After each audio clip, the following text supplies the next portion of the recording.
मान्छे मरेको घरमा नुन किन बारिन्छ र यदि पितृ शोक परेको घरमा नुन बारिएन भने के हुन्छ? यसको उत्तर स्वयं महादेवले पार्वतीलाई बताउनु भएको छ। आउनुहोस् साथीहरू, जानौं। एक समयको कुरा हो, महादेव र पार्वती कैलाश पर्वतमा विराजमान हुनुहुन्थ्यो। चारैतिर शान्ति थियो, ध्यान र ऊर्जा प्रवाहित भइरहेको थियो। त्यही बेला पार्वतीले महादेवलाई हेर्दै भनिन्, स्वामी, तपाईं त देवताहरूका पनि देव हुनुहुन्छ, तपाईंलाई संसारका सबै कुरा थाहा छ। तर केही दिनदेखि मेरो मनमा एउटा जिज्ञासा लगातार उठिरहेको छ र म त्यसको उत्तर पाउन अत्यन्त उत्सुक छु। महादेवले शान्त स्वरमा पार्वतीलाई हेर्दै भन्नुभयो, बताऊ पार्वती, तिम्रो मनमा उठेको प्रश्न के हो? म तिमीलाई यस विषयमा स्पष्ट उत्तर दिने प्रयास गर्नेछु। पार्वतीले भक्ति भावनाले भनिन्, स्वामी, मानिसको निधन भएको घरमा नुन किन बारिन्छ र यदि नुन बारिएन भने त्यसको परिणाम कस्तो हुन्छ? म जान्न चाहन्छु प्रभु, कृपया मेरो यो गहिरो जिज्ञासा मेटाइदिनुहोस् र मलाई यसको रहस्य बताउनुहोस्। महादेवले पार्वतीको जिज्ञासालाई ध्यानपूर्वक सुन्दै भने, पार्वती, तिमीले उठाएको प्रश्न सम्पूर्ण मानव जातिका लागि अत्यन्त महत्त्वपूर्ण छ। यस प्रश्नको उत्तर म तिमीलाई एउटा सुन्दर कथाको माध्यमबाट बताउनेछु र जसले यो कथा ध्यानपूर्वक अन्त्यसम्म सुन्छ उसको 33 वटा पाप नष्ट हुन्छन् र उमाथि पितृहरू अत्यन्त प्रसन्न हुन्छन्। पार्वतीले मुस्कुराउँदै उत्तर दिइन्, स्वामी, तपाईको मुखबाट यो कथा सुन्न पाउँदा म अत्यन्त भाग्यशाली महसुस गर्छु। कृपया अब कथा सुरु गर्नुहोस्। म पूर्ण ध्यान र श्रद्धाका साथ यसलाई सुन्न तयार छु। महादेवले गम्भीर स्वरमा भन्नुभयो, पार्वती, ध्यानपूर्वक सुन। धेरै समय पहिलेको कुरा हो। एउटा सानो हरियालीले भरिएको गाउँ थियो। त्यो गाउँमा गोपाल नामका एक व्यक्ति बस्थे। गोपाल अत्यन्त धनी थिए। खेतमा अन्नका बालाहरू झुलिरहेका थिए र भकारी भरी अन्न थिए। विभिन्न प्रकारका पशुपन्छीहरूले घरलाई जीवन्त बनाइरहेका थिए। गोपालको घरमा टन्नै भैँसी, बाख्रा र कुखुरा हुन्थे। गाउँका मानिसहरू उनलाई मेहनती, सन्तुलित र अत्यन्त सम्पन्न व्यापारीको रूपमा चिन्थे। गोपालको श्रीमती सुशीला पनि निकै मेहनती र समझदार थिइन्। उनी बिहान चाँडै उठ्थिन्, घरको हरेक काम आफ्नो हातबाट हेर्थिन्। घरको सफाई, भान्सा, खेतबारीको अवस्था र पशुपन्छीको ख्याल सबै सुशीलाले आफै सम्हाल्थिन्। सुशीला मात्र गृहिणी होइनन्, उनले गाउँका परम्परा, धर्म र सामाजिक जिम्मेवारीलाई पनि उच्च प्राथमिकता दिन्थिन्। गाउँका सबैले उनलाई कर्तव्यपरायण, धैर्यशील र मर्मस्पर्शी पत्नीको रूपमा चिन्थे। गोपाल र सुशीलाका एक छोरा पनि थिए जो आफ्नै मातापिताको व्यवसाय सघाउँथे। गाउँमा जीवन सामान्य रूपमा चलिरहेको थियो। मानिसहरू आफ्ना काममा व्यस्त, खेतबारीमा मेहनत र व्यापारमा सक्रिय थिए। गोपाल र सुशीलाको जीवन पनि शान्त, सन्तुलित र खुसीले भरिएको थियो। उनीहरू दुवै गाउँको समाजमा आदर्श परिवारको रूपमा चिनिन्थे। तर एक दिन सबै कुरा अचानक बदलियो। गोपाल बिरामी भए। सुरुमा उनी सामान्य रूपमा थकाइ र ज्वरोको कारणले मात्र बिरामी भएको देखिन्थ्यो। सुशीलाले पनि सुरुमा त्यति गम्भीर नलाग्ने गरी घरेलु उपचार सुरु गरिन्। तर समयसँगै गोपालको अवस्था दिन प्रतिदिन गहिरो हुँदै गयो। उनको ज्वरो उच्च भयो, शरीर कमजोर भयो र दैनिक काम गर्न पनि असमर्थ भए। घरेलु औषधि, जडीबुटी सबै प्रयोग गरियो, तर केही लाभ भएन। गाउँका मानिसहरू, आफन्त र साथीहरू गोपालको स्वास्थ्य हेर्न आउँथे। कसैले राम्ररी पोषणको सुझाव दियो, कसैले धार्मिक उपाय अपनाउन भन्यो, तर कुनै पनि प्रयासले उनको स्वास्थ्यमा सुधार ल्याएन। सुशीला र परिवार अत्यन्त चिन्तित भए। उनी रात दिन गोपालको छेउमै बसिरहे, उनलाई अन्न र पानी दिइरहे, औषधि समयमा दिइरहे, तर गोपालको शरीर क्रमशः कमजोर हुँदै गयो। गाउँका सबैजना अचम्मित थिए। गोपाल जस्तो शक्तिशाली र सम्पन्न मानिस, जसले जीवनमा सबै कुरा सम्हाल्न सक्थ्यो, अहिले कमजोर र असहाय बनेको थियो। अन्ततः गाउँलेहरूले निर्णय गरे कि गोपाललाई शहरको ठूलो अस्पतालमा लैजानुपर्छ। शहरमा चिकित्सकहरूले सम्पूर्ण उपचार गरे, तर सबै प्रयास व्यर्थ साबित भए। चिकित्सा विज्ञानले पनि गोपालको जीवन बचाउन सकेन। अन्ततः सबैको आँखा अगाडि गोपालको मृत्यु भयो। गोपालको निधनले सम्पूर्ण गाउँमा शोक छायो। परिवार, साथीहरू र गाउँले सबै दुखी भए। हिजोसम्म हाँसो, चहल पहल र समृद्धिले भरिएको घर आज एकाएक सुनसान जस्तै देखिन थाल्यो। सुशीला शोकमा डुबेकी थिइन्। श्रीमानको पार्थिव शरीर अगाडि बसेर उनी बारम्बार अतीत सम्झिरहेकी थिइन्। गोपालको माया, उनको परिश्रम र उनीहरूले सँगै देखेका सपनाहरू। छोरा पनि स्तब्ध थियो। बुबाको छाया सधैँ टाउको माथि हुने उसलाई पहिलो पटक जीवन एक्लो र अनिश्चित जस्तो लाग्न थाल्यो। गाउँका मानिसहरू शोक व्यक्त गर्न गोपालको घरमा आउन थाले। कसैले सान्त्वना दिन्थे, कसैले आँसु पुस्थे त कसैले मौन बसेर श्रद्धाञ्जली अर्पण गर्थे। पण्डितहरूलाई बोलाइयो, विधिपूर्वक अन्त्येष्टि संस्कार सम्पन्न गरियो। गोपालको दाह संस्कार भएपछि घर फर्किँदा सुशीलाको मन अझ भारी भयो। अन्त्येष्टिपछि घरमा सूतक लागेको थियो। परम्परा अनुसार केही दिनसम्म घरमा पूजापाठ बन्द गरियो। तर यतिखेर एउटा महत्त्वपूर्ण कुरा छुट्न गयो, त्यो हो नुन बार्ने परम्परा। शोक, थकान र मानसिक पीडाका कारण सुशीला र उनको छोराले त्यसबारे ध्यान नै दिन सकेनन्। उनीहरू नुनयुक्त भोजन गर्न थाले। घरमा पकाइने हरेक खानामा नुन हालेर खान थाले। उनीहरूले यसको परिणाम के हुन सक्छ भन्ने कुरा सोचेकै पनि थिएनन्। पितृशोकको अवस्थामा पनि नुन खाएको हुनाले नुन खान थालेको भोलिपल्टदेखि नै घरमा अनिष्ट हुन थाल्यो। घरमा अनिष्ट देखिन थाल्न साथ सुशीला र उनका छोराको मन निकै अस्वस्थ भयो। रात पिच्छे सुशीलालाई अनौठो डर लाग्न थाल्यो। कहिले घरको कुनामा कसैले हिँडेको जस्तो आवाज आउँथ्यो, कहिले आँगमतिर कोही छ भन्ने आभास हुन्थ्यो। तर बाहिर गएर हेर्दा कुनै पनि व्यक्ति वा जनावर देखिन्थेन र कहिले भने बच्चाहरू रोइरहेको जस्तो आवाज सुनिन्थ्यो। छोरा पनि स्तब्ध भएको थियो। ऊ राति निन्द्रा लाग्दैनथ्यो। कहिले सपनामा बुबा गोपाल उदास मुद्रामा देखिन्थे, कहिले केही भन्न खोज्दै तर बोल्न नसक्ने। ऊ बारम्बार डराएर उठेर आमालाई भन्न थाल्यो, आमा, मैले बुबालाई सपनामा देखेको छु, तर उनी दुखी थिए।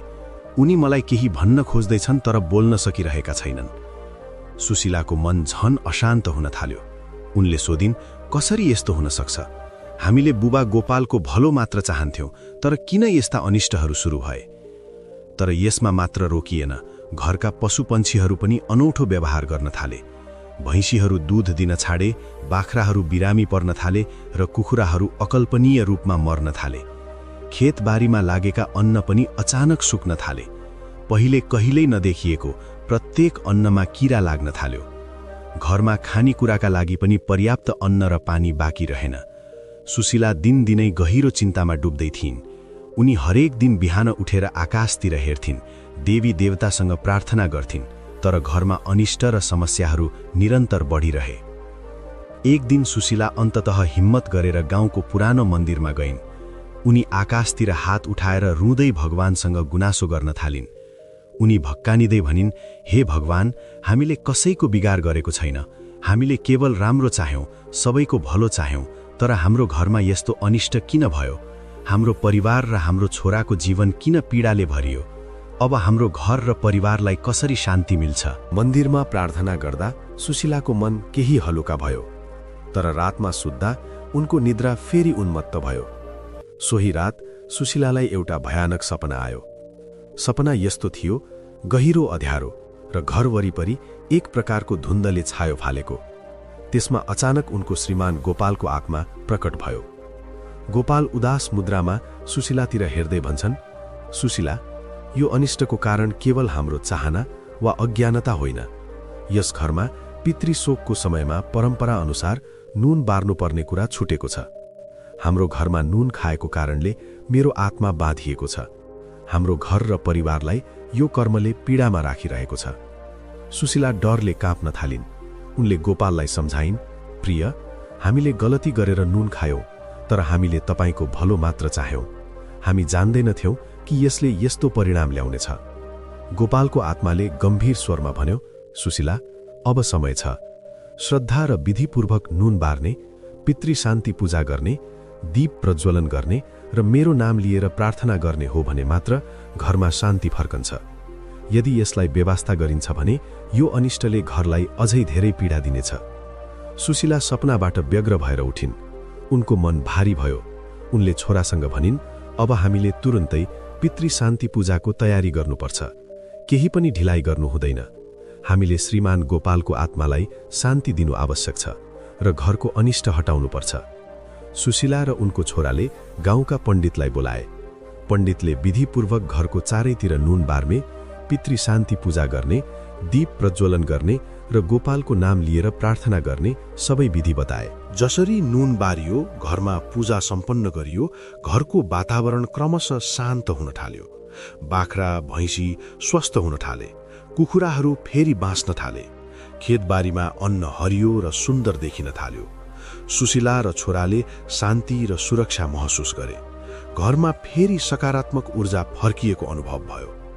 त्यसपछि महादेवले पार्वतीलाई भन्नुभयो, प्रिय पार्वती, यसरी पितृशोक परेको घरमा नुन नबार्दा हुने परिणाम यही थियो।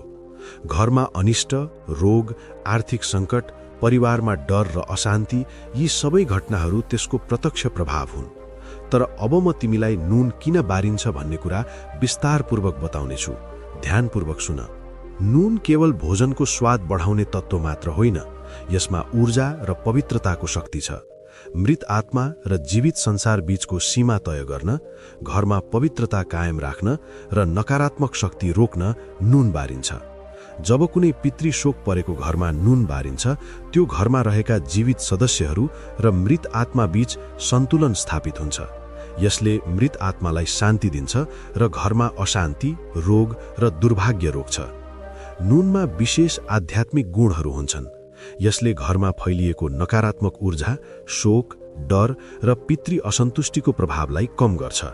घरमा नुन नबारिए र नुनयुक्त भोजन गरिए भने मृत आत्मा बाँधिन सक्छ, जसले घरमा अनिष्टको लहर ल्याउँछ, जसरी गोपालको घरमा भयो। नुन त्याग्दा शरीर र मन शुद्ध हुन्छ भन्ने विश्वास छ, जसले गर्दा मृतकको आत्माले शान्ति पाउने र परलोकको यात्रा सहज हुने धार्मिक मान्यता छ। प्राचीन कालदेखि मानवहरूले पितृशोकको समयमा नुन बार्ने परम्परा पालना गरे। यसमा केवल धार्मिक अनुष्ठान मात्र होइन, विज्ञान र ऊर्जा पनि छ। नुनले घरको प्रत्येक कुनामा सुरक्षा कवच तयार गर्छ, मृत आत्मालाई शान्ति दिन्छ, जीवितलाई सुरक्षित राख्छ र घरमा सुख, समृद्धि र शान्ति कायम राख्छ। यदि घरमा नुन नबारियो भने मृत आत्माले घरमा अनिष्ट फैलाउँछ। नुन बार्दा घरको वातावरण पवित्र र सकारात्मक ऊर्जा सम्पन्न हुन्छ। नुनले मृत आत्मालाई शान्ति दिन्छ र उनीहरूले छोडेका कर्महरूको प्रभाव कम हुन्छ। यसरी मृत आत्मा प्रसन्न रहँदा घरमा सुख, समृद्धि र स्वास्थ्य कायम रहन्छ। यसरी पार्वती नुन बार्ने काम केवल परम्परा मात्र होइन, यो घर, परिवार, आत्मा र जीवित बीचको सन्तुलन, सकारात्मक ऊर्जा र पितृ प्रसन्नताको प्रतीक हो। जसले यसलाई श्रद्धापूर्वक पालना गर्छ, उसको जीवनमा शान्ति, समृद्धि र सुरक्षा कायम रहन्छ। तर जो यसलाई बेवास्ता गर्छ, उसले पितृ असन्तुष्टि भोग्छ। घरमा अनिष्ट, अशान्ति, रोग, आर्थिक सङ्कट र परिवारमा डर र मानसिक पीडा बढ्छ। यही कारणले पितृशोक परेको घरमा नुन बार्न अत्यन्त आवश्यक मानिएको छ। महादेवले फेरि शान्तिपूर्वक पार्वतीलाई हेर्दै भन्नुभयो, पार्वती, तिमीले यस कथा र यसको अर्थलाई मनमा राख्नुपर्छ। पितृको शान्ति र घरको सुरक्षाका लागि यो परम्परा पालना गर्नु अनिवार्य छ। नुन केवल पदार्थ होइन, यो आत्मा र ऊर्जा दुवैको प्रतीक हो। त्यसैले जबसम्म पितृशोकमा घरमा नुन बारिएको छैन, तबसम्म घर पूर्ण रूपमा सुरक्षित र शान्त हुँदैन। पार्वतीले हात जोडेर श्रद्धापूर्वक उत्तर दिइन्, स्वामी, तपाईले आज मलाई मात्र होइन, सम्पूर्ण मानव जातिलाई ठूलो ज्ञान र चेतना दिनुभयो। अब म बुझे कि नुन बार्ने परम्परा कति महत्त्वपूर्ण छ र यसको पालनले मात्र घर र आत्मा दुवै सुरक्षित रहन्छ। साथीहरू, यसरी महादेवले पार्वतीलाई पितृशोकमा नुन बार्ने धार्मिक कारणहरूको बारेमा जानकारी दिनुभयो। तर यसको धार्मिक मात्र होइन, विज्ञानसँग सम्बन्धित कारणहरू पनि छन्। विज्ञान भन्छ, परिवारमा कसैको मृत्यु हुँदा मानिसहरू अत्यधिक तनाव र शोकमा हुन्छन्। तनावको समयमा शरीरमा रक्तचाप बढ्ने सम्भावना उच्च हुन्छ। नुनले शरीरमा सोडियमको स्तर बढाउने काम गर्छ, जसले रक्तचापलाई अझ बढाउँछ। त्यसैले शोकको अवस्थामा नुन नखाँदा रक्तचाप सन्तुलित रहन्छ र स्वास्थ्यमा अनावश्यक दबाव कम हुन्छ। त्यसैगरी नुनको कमीले शरीरको स्नायु प्रणालीलाई शिथिल र शान्त बनाउन मद्दत गर्छ। यसले मानसिक रूपमा शोकको गहिरो प्रभावलाई सहन शरीरलाई तयार पार्छ। मस्तिष्क र स्नायु प्रणाली शान्त हुने भएपछि तनाव कम हुन्छ र भावनात्मक असन्तुलन घट्छ। नुन नखाँदा शरीरमा पानीको सन्तुलन पनि राम्रो रहन्छ। शोकको समयमा शरीरमा पसिना, आँसु र द्रवहरूको अधिक उत्सर्जन हुन्छ। यदि बढी नुन सेवन गरियो भने शरीरमा पानीको स्तर असन्तुलित हुन्छ, जसले डिहाइड्रेसन, थकान र कमजोरी ल्याउँछ। नुन नखाँदा शरीरमा प्राकृतिक सन्तुलन कायम रहन्छ। त्यस्तै हृदय स्वास्थ्यमा पनि फाइदा हुन्छ। अत्यधिक नुन खाँदा हृदयमा अतिरिक्त दबाव पर्न सक्छ, तर नुन नखाँदा हृदयको धड्कन स्थिर रहन्छ र शोकको समयमा हृदय सम्बन्धी समस्याको जोखिम घट्छ। अन्त्यमा नुन नखाँदा शरीरको मांसपेशी र हड्डीहरूमा भार कम हुन्छ। शोक र तनावको समयमा शरीर कमजोर हुन्छ। नुन कम सेवन गर्दा मांसपेशी र स्नायु प्रणालीलाई अतिरिक्त दबाव पर्नुबाट बचाउँछ र शरीरलाई शान्त राख्छ। यसरी नुन नखाँदा केवल धार्मिक मात्र होइन, वैज्ञानिक दृष्टिले पनि शरीर र मनलाई शान्त, स्वस्थ र सन्तुलित राख्न मद्दत पुग्छ। यही कारणले पितृशोकमा नुन सेवन नगर्ने परम्परा राखिएको हो।